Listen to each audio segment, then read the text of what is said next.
Olá, meus amigos, já estamos aqui torcendo hoje para que a conexão não me deixe na mão, porque eu estou no interior aqui do estado do Paraná, mas eu fiquei até na dúvida, conversei com o pessoal, será que a gente mantém a live ou não mantém a live? Não, mantenha, vai dar certo, tá bom?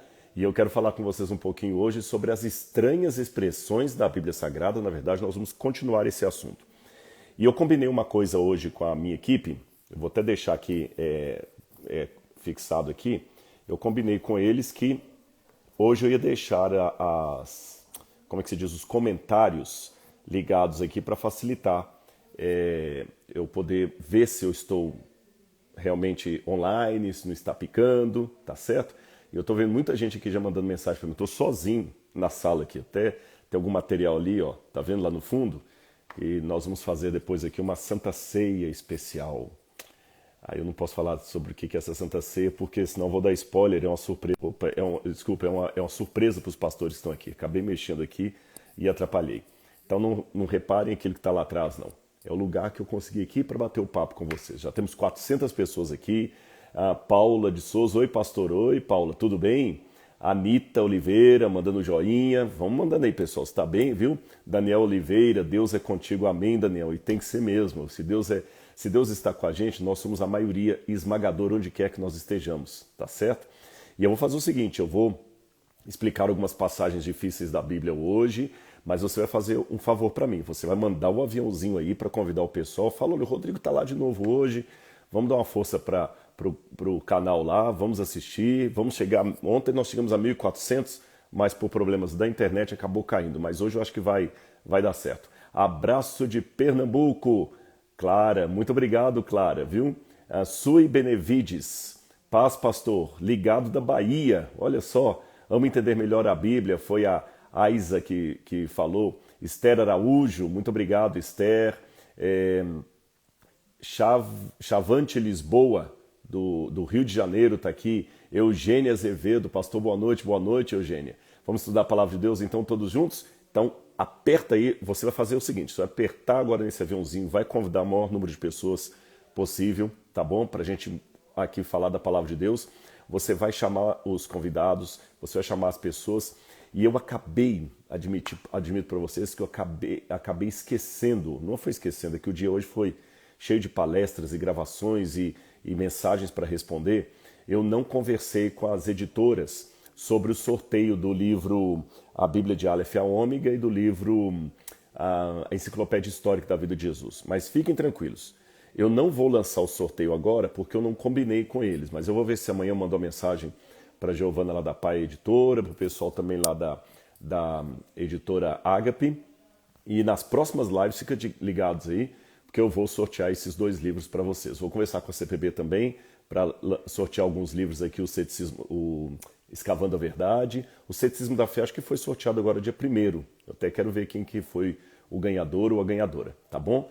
Tá mandando lá o aviãozinho, ainda não está crescendo muito o número não. Vamos subir isso aqui, tá certo?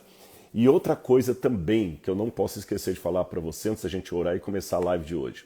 Não se esqueça, isso é importante, que no dia 8 de fevereiro agora, nós vamos ter a Semana da Bíblia 3D, onde eu vou falar com vocês algumas coisas a mais do que eu estou falando hoje, com mais detalhes.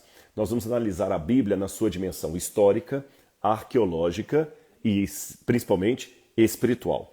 Será um evento gratuito, vai começar no dia 8, vai até o dia 14 de fevereiro, mas esse evento ele vai estar linkado numa plataforma ou página, não sei direito qual o nome dá, num local especial da internet que a equipe preparou. Então, para participar, não é uma coisa livre como a live, que você pode só ligar aqui e já começar a participar, não. Você vai ter que se inscrever. Aí, quanto que eu tenho que pagar para inscrever? Nada. É só ir lá e inscrever. Você vai fazer o seguinte, na minha bio tem um link aí, você clica no link, tá bom? E se inscreva. Quem já tiver inscrito, até fala para mim que o Rodrigo, eu já me inscrevi. Aqui, eu já estou inscrito. Márcio Monteiro, na Semana a Bíblia 3D. Estou esperando você, Márcio.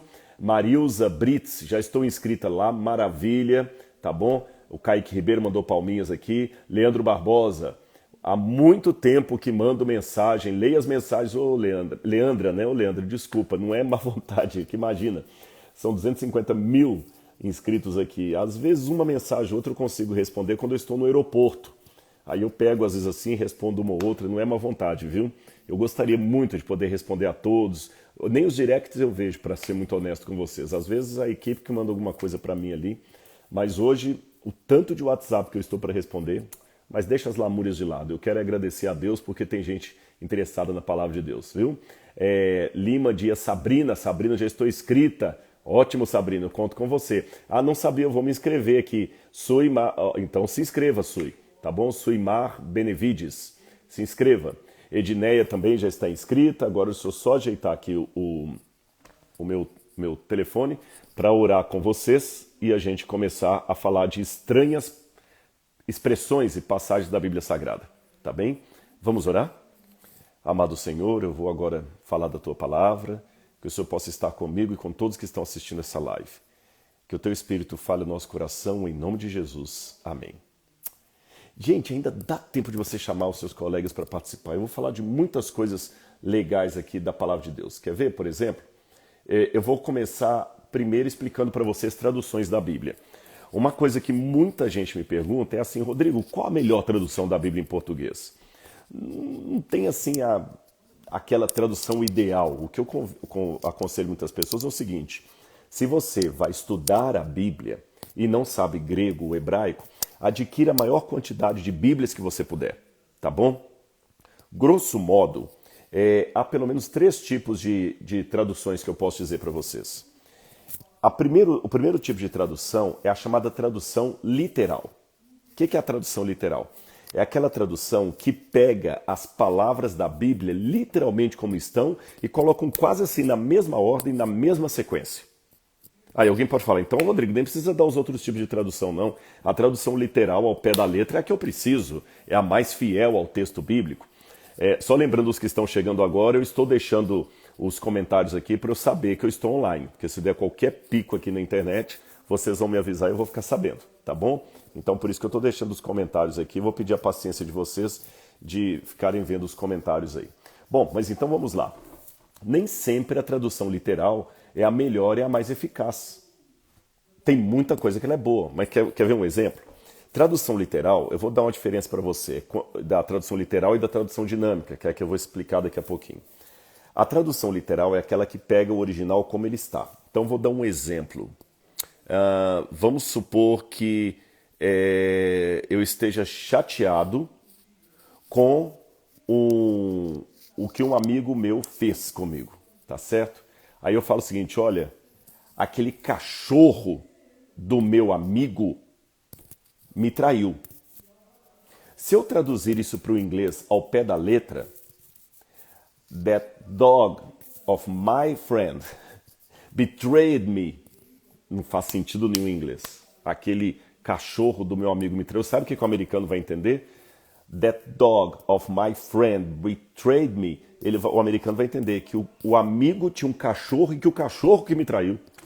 Ele não vai entender que cachorro é uma alcunha que eu dou em português para alguém que faz uma canalice comigo. Percebeu? Agora, a tradução dinâmica já vai adaptar isso para o inglês. A tradução ao pé da letra, ou literal, ela mantém como está. Mas nem sempre dá para fazer a correspondência. Então, para isso, tem a tradução dinâmica. Mas eu vou falar primeiro das traduções literais. Aquelas traduções que retêm muito da forma e da estrutura da língua original e oferecem, como eu disse, uma tradução palavra por palavra. Você tem aqui a João Ferreira de Almeida, comum, a João Ferreira de Almeida, revista e corrigida, João Ferreira de Almeida, revista e atualizada, Almeida corrigida e fiel, Almeida imprensa bíblica, aquela Bíblia King James em português é uma Bíblia dessas ao pé da letra, a Bíblia de Jerusalém é uma Bíblia ao pé da letra, tá bom? Então são essas aí. Agora eu vou dar um exemplo de equivalência dinâmica, que é o que eu falei com vocês, uma tradução mais dinâmica. O que é equivalência dinâmica? São traduções que possuem uma abordagem de pensamento por pensamento.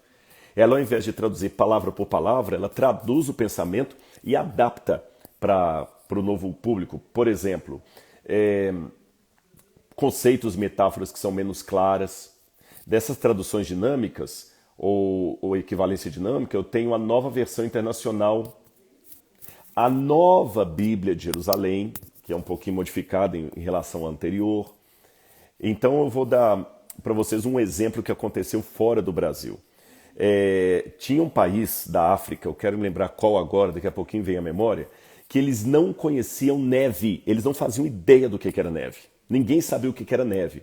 Então o problema é que na hora de traduzir aquele texto de Isaías, ainda que vossos pecados sejam como a escarlata, eles se tornarão, ainda que vocês sejam como a escarlata, vocês se tornarão puros como a lã e alvos como a neve. Tem um texto de Isaías que fala assim: a lã esse país da África conhecia, por causa da ovelha, mas a neve eles não conheciam. Como é que o tradutor, nem tinha a palavra neve no dialeto deles, como é que o tradutor ia traduzir a promessa de Deus que nós ficaríamos puros como a lã para aquele idioma? Sabe o que eles traduziram? Vocês ficarão puros como a polpa do coco. Essa foi uma equivalência dinâmica, percebeu? Não dá para traduzir literalmente neve para um país que nem tem a palavra neve no vocabulário deles. Então traduziu: vocês serão como a polpa do coco. Teve uma outra tribo também na Índia, na África, que eles tinham dificuldade com a ideia da traição. Eles achavam, toda vez que os pastores pregavam sobre a traição de Judas e Jesus, o pessoal torcia por Judas, gostava de Judas. Por quê? Na cultura deles, que é muito ainda de caçadores-coletores, aquele que consegue trair a vítima e caçá-la, ele é o esperto, ele é o caçador. Então, como é que você traduz a traição de Judas para esse idioma sem levar os leitores dali a entenderem que Judas é o herói? Percebeu as dificuldades? Por isso que nós temos algumas Bíblias que seguem uma tradução literal, outras que seguem uma equivalência dinâmica. E, em terceiro lugar, você tem as paráfrases, ou traduções livres. As paráfrases, elas têm maior liberdade com o texto bíblico e procuram transmitir o significado usando frases contemporâneas e metáforas. As paráfrases mais comuns que nós temos hoje são a Bíblia na linguagem de hoje, a nova tradução na linguagem de hoje, a Bíblia viva, a mensagem. Eu tenho Bíblias desses três tipos: tradução literal, equivalência dinâmica e paráfrase. A paráfrase, ela não é muito boa para usar em sermão, nem muito boa para dar estudo bíblico, porque tem muito do autor ali. Mas a paráfrase é boa para o momento de meditação a sós, você com Deus. Agora eu vou dar exemplos para você de tradução dinâmica, tradução equivalente. Olha, por exemplo, aqui como é que nós temos na Bíblia. Você conhece aquele texto de Provérbios: lança o teu pão sobre as águas, depois de muitos dias o acharás? Eu vou citar como é que ele está em versões diferentes da Bíblia. Olha como é que está na Nova Versão Internacional: atire o seu pão sobre as águas, e depois de muitos dias você tornará a encontrá-lo. Agora olha a João Ferreira de Almeida: lança o teu pão sobre as águas, porque depois de muitos dias o acharás. Agora vejam como está na nova tradução na linguagem de hoje: empregue o seu dinheiro em bons negócios e com o tempo você terá o seu lucro. Percebeu? Lança o teu pão sobre as águas, depois de muitos dias o acharás, virou na tradução da linguagem de hoje: empregue o seu dinheiro em bons negócios e com o tempo você terá o seu lucro. Olha na versão católica com cabeçalhos: a generosidade tem recompensa, joga o seu pão sobre a água, porque dias depois você o encontrará. Acrescentou algo que nem estava no texto. Aí alguém pode falar: Rodrigo, mas o Apocalipse fala que você não deve acrescentar nada à Bíblia nem tirar. Essa é uma das passagens apocalípticas mais mal interpretadas. O Apocalipse está falando aquilo com relação à profecia que João estava falando. Tá certo, gente? Eu não vou poder entrar nos méritos disso aqui, porque eu precisaria de uma live inteira para explicar. Também não estou querendo dizer que a gente pode colocar o que quiser na Bíblia. A Bíblia já está com um cânon fechado, mas a coisa é um pouco mais séria do ponto de vista da hermenêutica do que simplesmente falar que você não pode acrescentar uma palavrinha aqui e outra ali. Outro exemplo, King James atualizada, de 1999. Ela traz assim: distribua com generosidade o seu pão como se o atirasse sobre águas, e depois de algum tempo o receberás de volta. Você percebeu como é que lança o teu pão sobre as águas foi traduzido diferente? Lança o teu pão sobre as águas, porque depois de muitos dias o acharás, é a tradução literal. É assim que está no hebraico. Agora, distribua com generosidade o teu pão, como se o atirasse sobre as águas e depois de muito tempo o receberás de volta, já é uma versão mais livre, uma equivalência dinâmica, tá bom? A Bíblia Viva, que faz a paráfrase, já joga assim: Seja generoso, porque o que você der a outros continuará voltando para você. Bom, agora como é que eu explico, dentro do contexto histórico, o texto de Provérbios, lança o teu pão sobre as águas, porque depois de muitos dias o acharás? Preste atenção. Olha como é que a arqueologia ajuda você a entender o texto, para não ficar só perdido nesse emaranhado também de traduções. Preste atenção. Em Israel, na terra bíblica, a chuva é sazonal, ou seja, tem o tempo certo da chuva cair. E diferente do Brasil, que chove praticamente o ano todo, lá não. Você sabe, a estação chuvosa é essa. O Brasil, às vezes você sai de casa, tem lugares do Brasil que você tem até o efeito cebola. Você sai todo empacotado pelo frio, vai fazendo calor, você vai tirando a roupa. Lá em Israel não tem isso. Então o período das chuvas são mais ou menos ali abril, maio, período da primavera, tem o período da chuva ali, e tem as chuvas de fim de ano, as chuvas de ali outubro, novembro, as chuvas de outono, e depois tem algumas chuvas no inverno. Só que entre o período de chuvas, alguns tipos de agricultura não funcionam, porque o chão fica duro igual pedra, então não adianta você querer plantar. Não adianta você querer plantar, o chão fica duro igual pedra. E olha que interessante, em hebraico muitas vezes há uma equivalência dinâmica em hebraico entre a palavra pão e a palavra semente, como se fossem quase sinônimas, tá bom? O pão e a semente é quase como sinônimos. Então imagina o que acontece. A pessoa colhia da lavoura, teve a chuva, pensou? Teve a chuva, a colheita, a chuva que preparou a colheita, o pessoal colheu o trigo ali. Todo mundo colheu o trigo, feliz, foram para casa, nos tempos bíblicos. Aí ele pega e guarda em casa todo o cereal daquele trigo que ele colheu. Em potes, como aqueles que estão lá no fundo de barro. Tá vendo? Guarda aquele cereal ali. Quando ele guarda o cereal, ele vai fazendo o pão todos os dias, de trigo. Aí ele pega o cereal, pega a semente.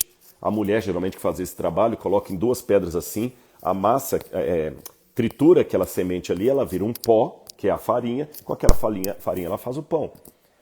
Deu o pão, todo mundo comeu satisfeito, tem que fazer mais pão. Onde é que a mulher vai? Vai lá no pote, pega mais trigo, reconectou aqui, deu uma piscada aqui da internet.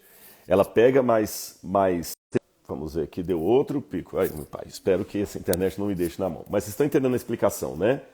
Ok, eu falei que a mulher pega lá o trigo, faz mais farinha, faz mais pão, todo mundo come e repete-se o processo. Só que raciocine comigo, o que vai acontecendo com o tempo? Cada vez que ela vai fazendo pão, o trigo vai diminuindo no estoque. Aí chega uma época, mais ou menos 1 ano depois, que ele só tem um pouco de trigo. Aí o que acontece? Tem que esperar a chuva chegar. Só que a chuva está demorando. Sabe o que o pai de família tem que fazer com a mãe na época?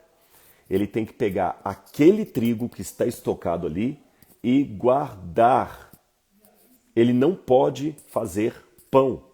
Por que ele não pode fazer pão? É porque aquele trigo que está ali, a semente daquele trigo, que ele vai plantar na terra para dar mais trigo para ele colher e fazer pão. Se ele comer todo o trigo que está estocado ali atrás, ele não terá semente para plantar na próxima estação chuvosa. Agora imagina que ele já gastou quase todo o trigo dele e a chuva atrasou de vir esse ano, ou não veio com grande volume. Aí a mulher fala assim, meu bem, temos que fazer pão. Ele fala, eu sei, mulher, mas nós temos que guardar sementes do trigo. Ela fala, tá, mas as crianças estão com fome. Então ele pega algumas sementes e fala o seguinte, olha, agora vai ser meio pão para cada um aqui em casa. E a chuva está atrasando. A chuva está atrasando. E ele fala, gente, eu tenho que guardar mais trigo, senão a gente não vai ter o que plantar. Mas as crianças estão com fome, então faz o seguinte, dê meio pão só para as crianças, os adultos vão comer dia sim, dia não. Agora imagina o desafio daquele pai, com fome, chega um ponto que fala assim, mesmo os filhos vão comer apenas uma vez por dia. As crianças estão com fome, mas ele tem que segurar o trigo ali, ele tem que segurar a semente do trigo. Agora imagine o drama psicológico da família. Crianças podem perguntar assim, papai, mas eu estou com fome. O senhor tem trigo guardado aí, por que o senhor não deixa a mamãe fazer pão pra gente? Ele fala, eu tenho que guardar. Mas por que, papai? Eu tenho que guardar. Até que, quando a chuva cai, que ela molha a terra o suficiente para receber o trigo, para receber a semente, ela deixa alguns bolsões d'água assim na terra molhada. O que ele faz com a semente que ele tinha guardado? Ele leva num alforje e começa a jogar aquela semente na terra molhada, naquelas poças d'água. Lembra que eu falei que existe uma equivalência entre semente e pão? Literalmente, o que ele está fazendo então? Ele está jogando o pão sobre as águas. Ele está jogando o pão sobre as águas. Que águas? A água, as poças d'água molhada na terra. E depois de muitos dias, o que acontece?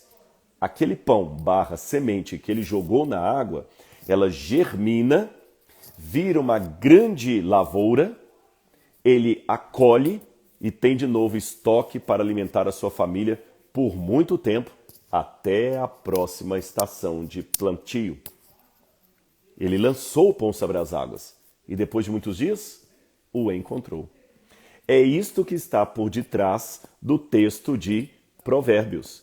Lança o teu pão sobre as águas e depois de muitos dias o acharás. Ou seja, muitas vezes pela fé eu tenho que abrir mão do estoque que eu tenho para jogá-lo aparentemente fora nas águas de Deus, certo que o Criador vai me devolver aquelas sementes depois numa grande seara. Ficou claro para você isso aí? Ficou fácil? Vamos a mais exemplos? Bom, então vamos lá.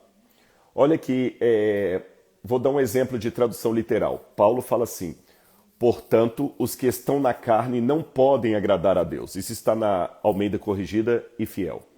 Mas quando você vai na NVI, está assim: quem é dominado pela carne não pode agradar a Deus. Paulo usa uma expressão idiomática: os que estão na carne. Aí a NVI traduziu os que estão na carne por os que são dominados pela carne. Você vai na nova linguagem de hoje, está assim: as pessoas que vivem de acordo com sua natureza humana não podem agradar a Deus. Você percebeu que o interessante então é ter várias Bíblias em casa e hoje você nem precisa gastar muito dinheiro com isso.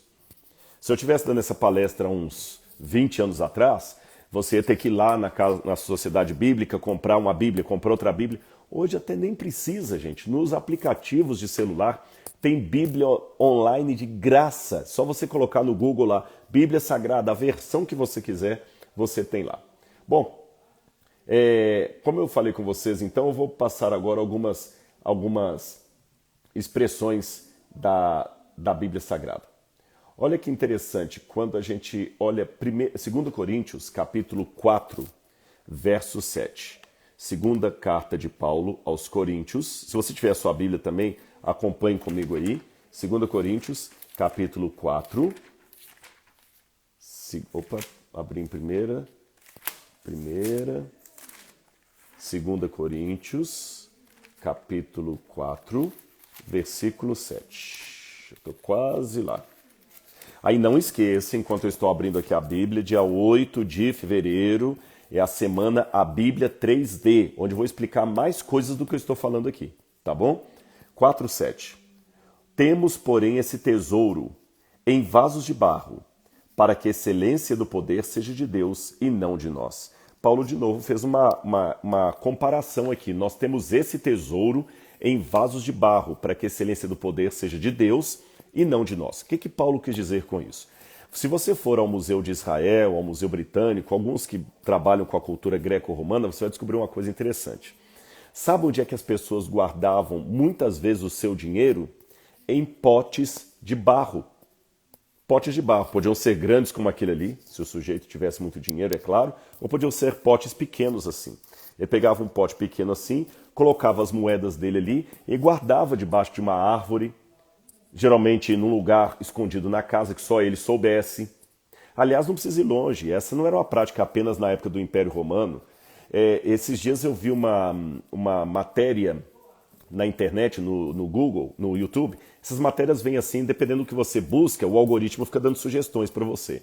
E era um documentário, eu não sei se era da TV, da Record TV, acho que era da Record. É um documentário antigo, tinha uns 2 anos. Onde eles foram ao Nordeste, em lugares do Nordeste, da Bahia, por exemplo, Canudos, outras regiões assim, em que muita gente vivia de ficar procurando tesouro na terra. Porque naquela região muitas pessoas guardavam moedas em potes de barro, guardados assim, debaixo de árvore, enterrados no fundo de uma casa. Aí quando alguém descobriu isso, eles pegavam aqueles detetores de metais e saíam assim, e mostrou lá um sujeito lá que ele descobriu moeda brasileira do século XVI, moeda portuguesa, moedas caríssimas. Lá mostrou um monte de moeda que ele achou. A pessoa guardou ali debaixo de uma árvore, morreu, ninguém sabia e só agora que foram encontrar. Na época bíblica também fazia isso. As pessoas pegavam um pote, colocavam dinheiro ali, joias e enterravam. É por isso que Jesus até usou isso como figura de linguagem. Ele falou o seguinte: não enterrem os seus tesouros na terra, onde a traça e a ferrugem corrói e o ladrão descobre, escava e rouba. Antes acumulem tesouros no céu. Noutra feita, Jesus contou também a parábola de um homem que descobriu que um campo tinha uma pérola de grande valor. Ora, pérola não dá em campo, pérola dá em ostra, que está no mar, na concha ali. Se aquele homem descobriu que aquele campo tinha uma pérola, é porque ele soube de alguém que enterrou uma pérola valiosa ali e acabou morrendo. Então ele comprou o campo para assim escavar e achar a pérola de grande valor. É uma parábola de Jesus. Jesus estava se referindo a essa prática. E é exatamente isso que Paulo usa como imagem para falar do nosso tesouro, da nossa confiança. Temos esse tesouro conservado em potes de barro. Para quê? Para que a excelência do poder seja de Deus e não de nós. Aí ele faz um trocadilho de imagens entre o pote de barro, literal, que guardava tesouro, e o pote de barro humano, que é esse corpo feito do pó da terra, que guarda um grande tesouro, que é o Espírito de Deus habitando em mim. Novamente, voltando ao exemplo de Paulo, a riqueza, o valor, não estava no pote de barro. Hoje, 2000 anos depois, um pote de barro romano pode ser vendido de 600 até 10 mil dólares aí no antiquário de algum país que permita esse tipo de venda. Mas na época, o pote de barro era um pote de barro. O valor não estava no pote, estava naquilo que... O valor não estava no pote de barro, mas no tesouro que jazia dentro dele. Percebeu? Da mesma maneira, o valor da nossa vida não está nesse pote de barro, mas no Espírito de Deus que está dentro dele. Olha que lindo. Você não acha que essas... Eu queria até depois um feedback de vocês, puderem falar alguma coisa aqui. Como é que esse contexto histórico traduz a Bíblia de maneira mais clara? Por isso que eu gosto de falar que isso é uma maneira de apresentar a Bíblia 3D. Se eu estivesse falando isso numa faculdade de teologia, eu dizia que é o nome que eu dei, Teologia Físico-Contextual. Mas para não ficar chato para vocês, a gente colocou um nome mais fantasia, a Bíblia em 3D. Vamos a outro exemplo aqui que eu poderia dar para vocês. Olha essa passagem aqui. Olha como é que é complicado. Deus se arrepende?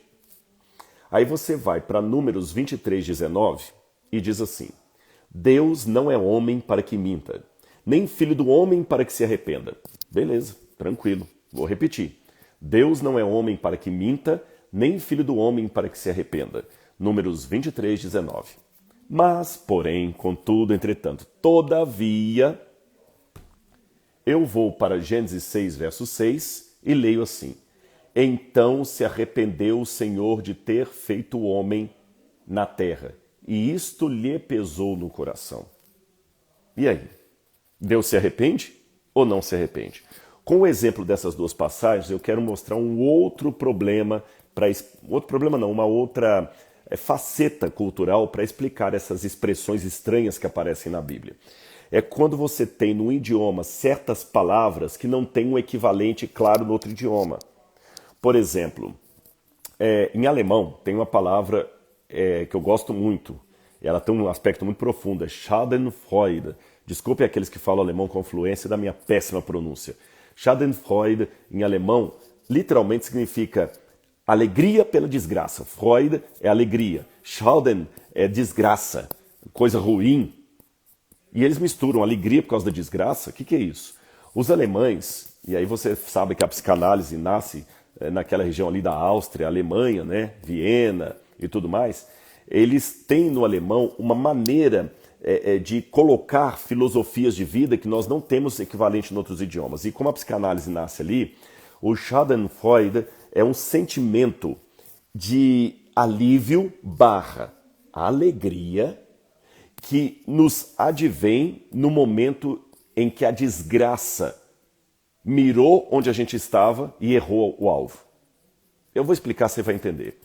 Houve um acidente de ônibus grave. Quase todos os passageiros morreram, menos 5. E entre os 5 passageiros que sobreviveram ilesos estavam sua mãe, sua esposa, sua irmã e seus 2 filhos. Os únicos 5 sobreviventes do ônibus foram sua família. Você vai ficar triste? Vai chorar? Não. Você vai comemorar. Você vai se sentir aliviado. Se for religioso, você ainda vai até fazer um culto de ação de graças pelo livramento que Deus deu à sua família. Mas é uma alegria na desgraça. Quando você passa no vestibular e consegue uma vaga na FUVEST para entrar na USP, você está comemorando porque você conseguiu entrar, mas o outro não. Nós não temos em português uma palavra, um substantivo que qualifique assim esse sentimento. Os alemães criaram. Então como é que eu traduzo Schadenfreude para o português? É complicado, eu tenho que dar toda essa explicação aqui. Da mesma maneira, como é que eu traduzo saudade para o inglês ou para o alemão? Também não tem como. Eu posso explicar o que é saudade, mas não tem uma palavra exata. Você pode até tentar uma palavra assim, em inglês tem a palavra nostalgia, mas não é a mesma coisa. Nostalgia não é saudade. Percebeu? Quando você não tem num idioma uma palavra exata para equiparar aquela ali? Então, há algumas palavras em hebraico que nós não temos um equivalente exato em português, aí os tradutores fazem o que eles podem na melhor maneira. Talvez não seja o perfeito, mas aí culpem a Babel. Babel que é culpado de tudo isso. Aí eu vou explicar esses 2 textos no original.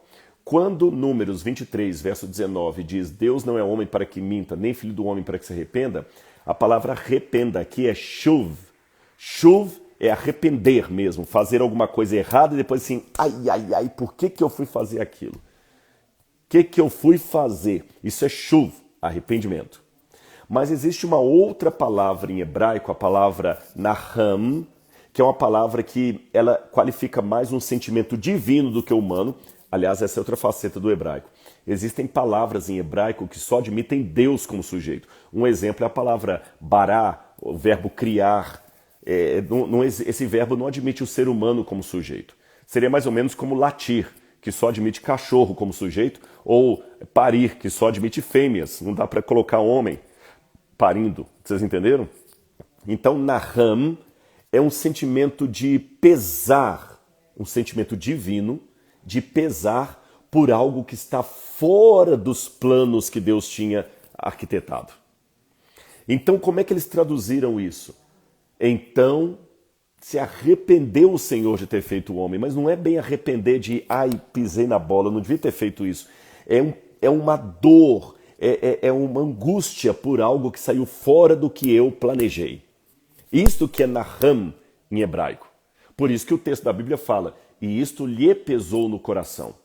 Então, se eu tentar assim explicar ao pé da letra, Gênesis capítulo 6, verso 6 diria, então o Senhor ficou triste no seu coração, porque algo saiu fora do que ele tinha planejado em relação ao ser humano.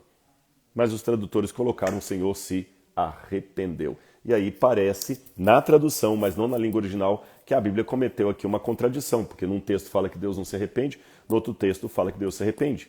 Aliás, outra coisa interessante, que eu me lembrei agora, eu até estava dando a palestra para os pastores ontem e mencionei isso, e vou mencionar para vocês também. Eu estava explicando para eles aqui, o pleonasmo na língua portuguesa é vício de linguagem. Não é um erro gramatical, mas é um vício de linguagem. Então, por exemplo, eu dizer assim, subir para cima, descer para baixo, sair para fora, não pega bem. Não pega bem. É o pleonasmo. Né? Não pega bem. É um vício de linguagem, como a cacofonia. Né? Então, o pleonasmo é um vício de linguagem. Não é de bom tom. Mas no hebraico e no aramaico, nas línguas originais de Jesus, o pleonasmo era uma beleza do texto.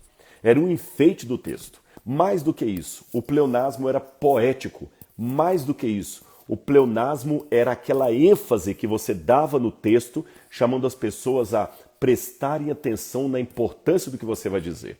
Lembrem, nos tempos bíblicos, as pessoas não tinham livros como você tem hoje, que você vai para uma igreja, se você for evangélico, mete a Bíblia debaixo do braço, ou menos do que isso, no seu celular e você tem uma enciclopédia. Não, o papel, papiro, o pergaminho eram caríssimos. As pessoas não tinham uma biblioteca em casa.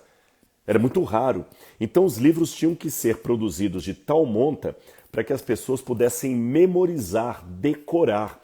E a melhor maneira de decorar um texto era através da poesia. E a poesia nessas línguas não era a base de rima como nós temos hoje. Era a base de paralelismos de ideias ou pleonasmos e exageros. Então você lê na Bíblia muitas vezes assim, com amor eterno te amei. Ora, você vai amar com o quê? Com amor te amei? Isso é pleonasmo, é redundância. Pleonasmo, para quem não lembra, é redundância. E Jesus passou a falar-lhes dizendo. Essa redundância é de propósito. Significa que Jesus chamou atenção, falou, gente, presta atenção que isso aqui é importante.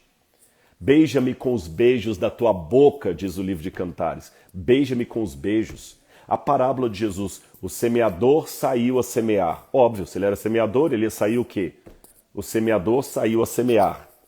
Outra, quem tem ouvidos para ouvir, ouça. Lógico, ouvido é para ouvir, ouvido não é para cheirar. Mas o que na minha forma de expressar é um vício de linguagem, para eles era uma forma de falar assim, preste atenção, porque o que eu vou falar agora é importante. Por isso que a Bíblia está cheia de pleonasmos ou redundâncias em alguns pontos-chave do discurso de Jesus. Aí, gente, eu só estou triste porque nós estamos com 1.300 pessoas, quase 1.400, e essa aula está sendo virtual, mas eu queria tanto ver a cara de vocês para saber se está fazendo sentido. Alguns falaram, acho que ele não leu os comentários, é porque eu estou sozinho aqui. Alguém pediu para desativar os comentários, mas sabe por que eu não desativei? Talvez vocês chegaram depois. É porque eu estou com a internet oscilando muito. E os comentários aqui são a maneira que eu tenho de saber se vocês estão online ou não. Porque se cair a internet, eu não vou saber. Tá bom, gente? Desculpe-me, é só dessa vez que eu deixei os comentários aí. Tá bom? Perdão por isso. Mas, olha, gente, eu tô bom, viu? Agora não, eu vou dar os parabéns para mim. Eu consegui falar, ler o comentário, responder. Olha, legal, viu? Estou me beijando na boca já com a internet. Eu vou ficar fera nesse negócio. Tá bom? Mas obrigado pela paciência de vocês. Igual ontem com o pastor Odailson, que caiu várias vezes, mas hoje a gente está mantendo aqui. Vocês querem mais exemplos? Então vou dar mais alguns para vocês aqui. Quando você vê na Bíblia, por exemplo, Jesus falando assim em Mateus 23, 32, enchei a medida de vossos pais. O que significa isso? Terminem o que os ancestrais começaram. Só isso. Enchei a medida de vossos pais, ou seja, termina o que eles começaram.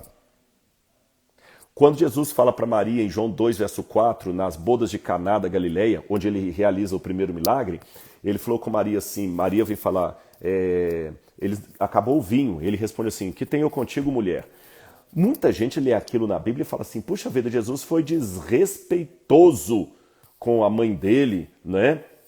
Não, gente, de jeito nenhum, Jesus jamais desrespeitou Maria. Jesus tinha um respeito tremendo com Maria. Então por que ele falou que tenho contigo mulher? No Oriente Médio, chamar uma mulher de mulher é a maneira mais elegante, educada e respeitosa que você tem de se dirigir ao sexo feminino.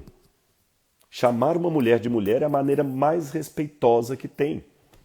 E quando ele fala que tenho eu contigo, é uma expressão idiomática para significar assim, o que nós podemos fazer? Não é chegada a minha hora. Percebeu?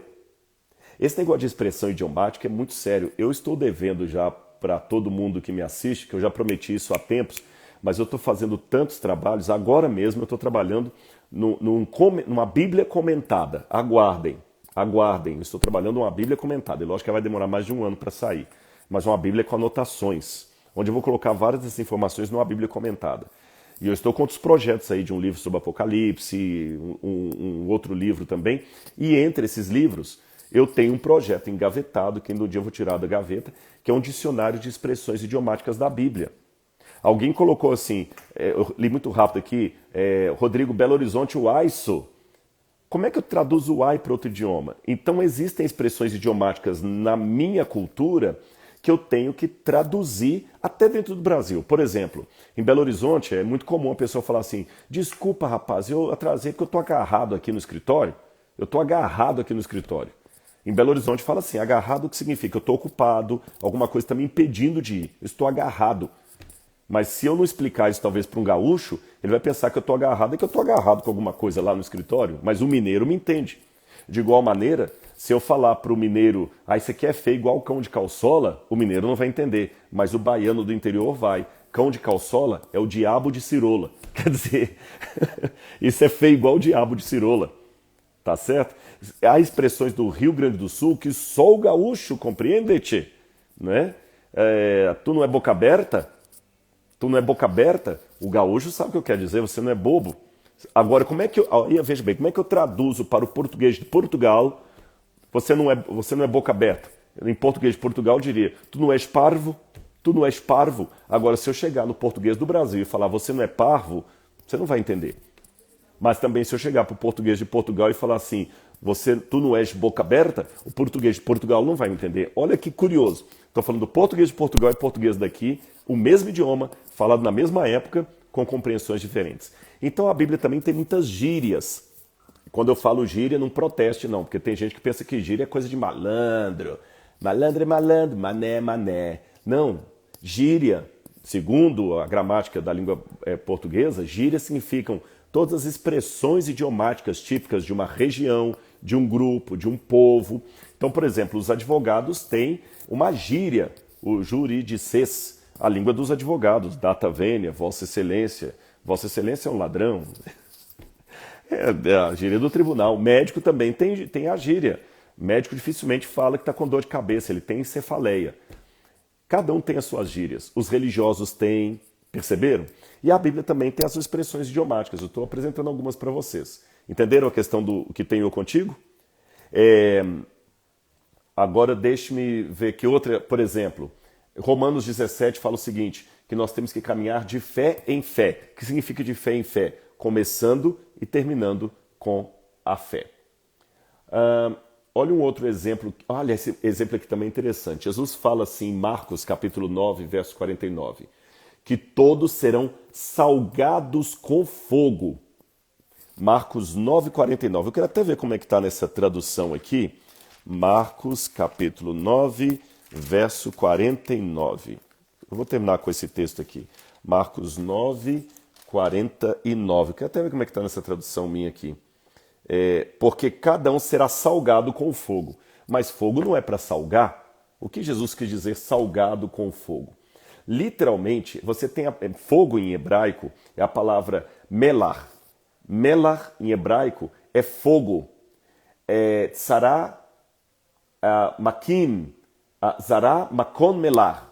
Essa expressão em hebraico, é porque tá em hebraico aqui, e o hebraico escreve de trás para frente e bagunçou ali na hora. Zará makon melar, em hebraico significa semear um lugar com sal, que é uma expressão idiomática no hebraico antigo para destruir completamente. Então, quando Jesus falou, vocês serão salgados com fogo, quer dizer, vocês serão completamente apagados.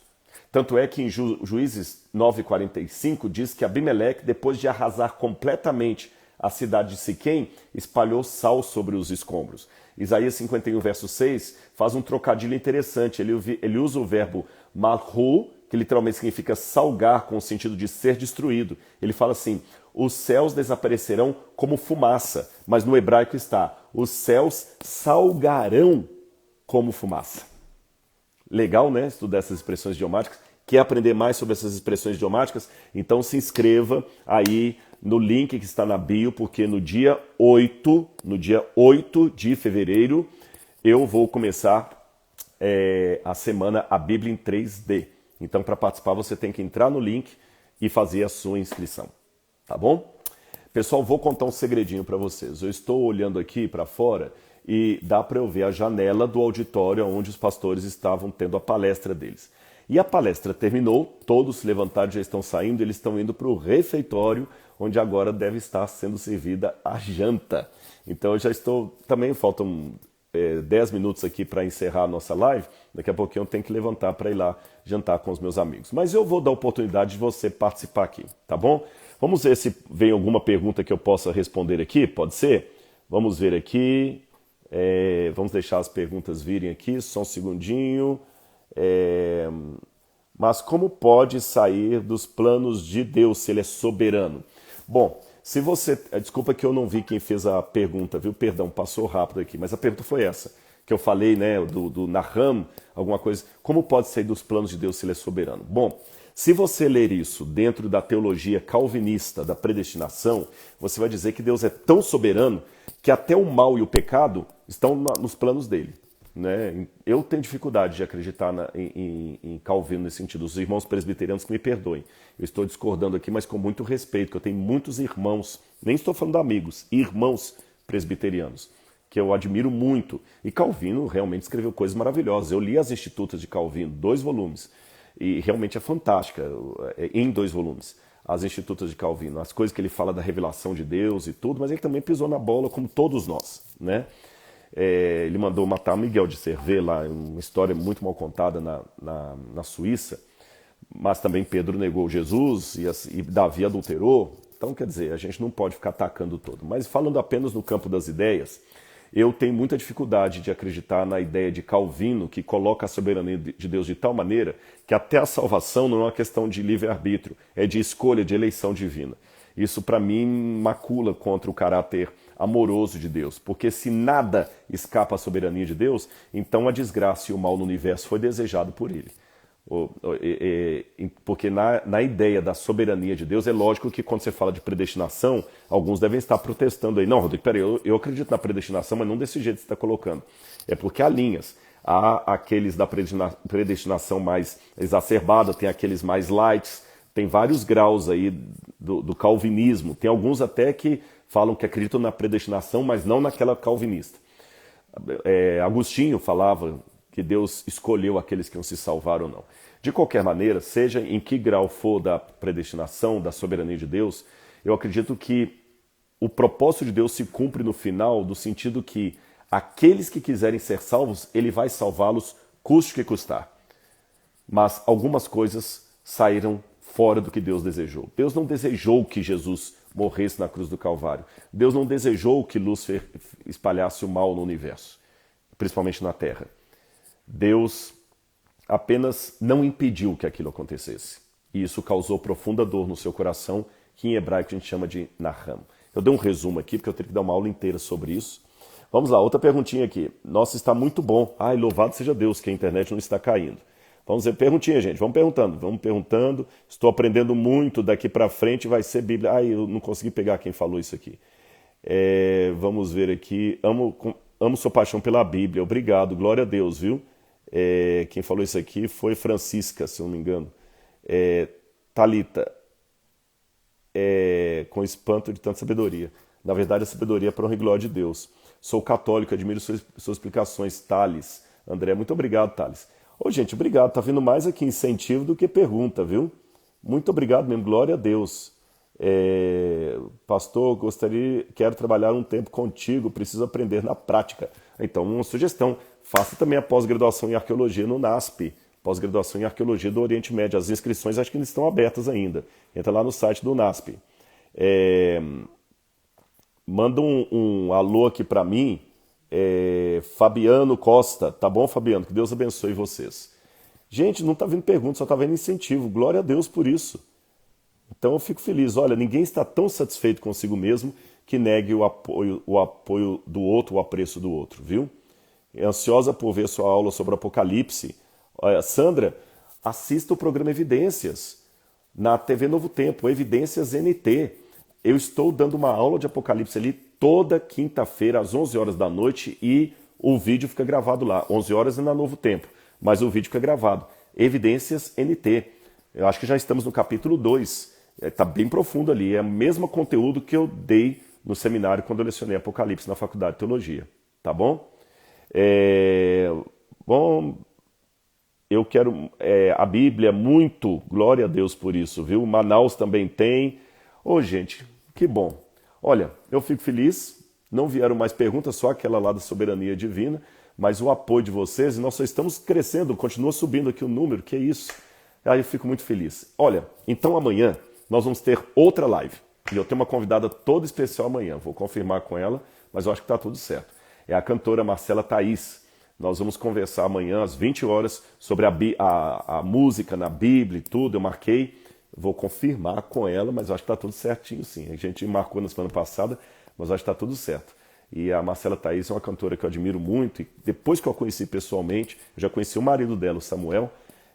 Nossa, que menina de Deus, sabe? É apaixonada por Jesus. Então assista amanhã às 20 horas. E na quinta-feira eu tenho outra live especial. Essa semana é só semana de live.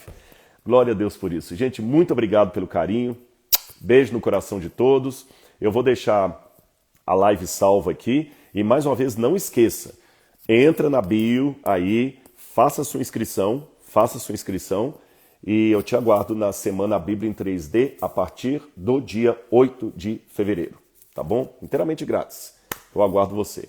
Que Deus abençoe a cada um. Muito obrigado. Vou deixar a live salva aqui. Podem ficar tranquilos. Se eu não fazer nenhuma bobagem, eu vou deixar a live salva. Vocês não fazem ideia do que eu tive que fazer. Eu vou mostrar para vocês. Olha onde é que eu tive que guardar. Quando eu ia mostrar. Bom, agora dá para mostrar. Olha onde é que o celular sinal da internet caindo. Ó, de novo, vamos ver se dá para ver. Ó, caixinha da Casa Publicadora Brasileira ainda, fazendo propaganda da Casa Publicadora Brasileira. Foi aqui que eu tive que montar para colocar o celular para falar com vocês. Mas acho que ficou legal, né? Muito obrigado, queridos. Beijo no coração de todos. Que a graça e a paz de Jesus estejam sempre com vocês. Um abraço. Tchau, tchau.